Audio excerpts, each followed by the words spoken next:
बहुत समय पहले हिमालय की तलहटी में एक छोटा सा राज्य था, चंद्रावली।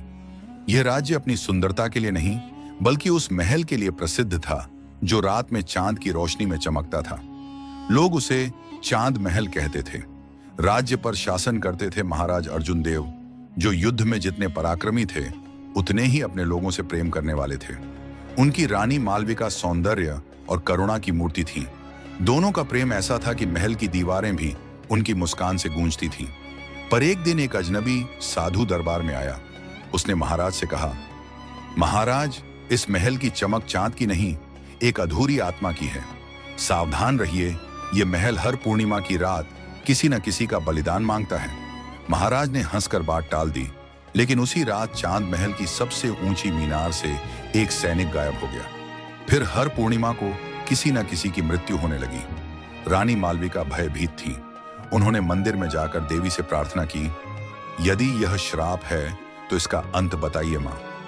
रात में उन्हें एक सपना आया।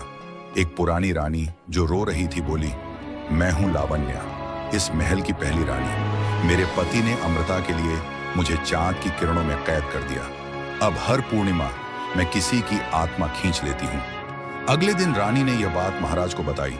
महाराज ने दृढ़ होकर कहा, यदि यह श्राप है तो इसका अंत मैं ही करूंगा।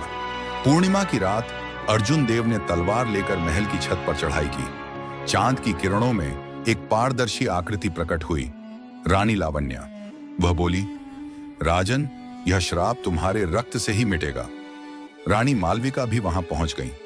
उन्होंने अपना हाथ आगे बढ़ाया, अगर किसी का रक्त चाहिए तो मेरा लो, प्रेम ही पाप का अंत करता है। लावण्या ठिठक गई।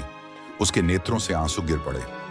मैं अमर नहीं रहना चाहती, मैं मुक्त होना चाहती हूं। रानी के आंसू जमीन पर गिरे और उसी क्षण चांद महल की रोशनी बुझ गई। वह आत्मा मुक्त हो गई और एक दिव्य प्रकाश में विलीन हो गई। सुबह जब सूरज निकला, महल अब पहले जैसा साधारण दिख रहा था। महाराज ने रानी से कहा, अब इस महल की चमक हमारे प्रेम की होगी, किसी आत्मा की नहीं।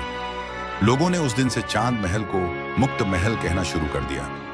कहा जाता है, आज भी पूर्णिमा की रात उस महल की छत पर दो परछाइयां दिखाई देती हैं, एक राजा की और एक रानी की, जो प्रेम से उस महल की रक्षा करती हैं।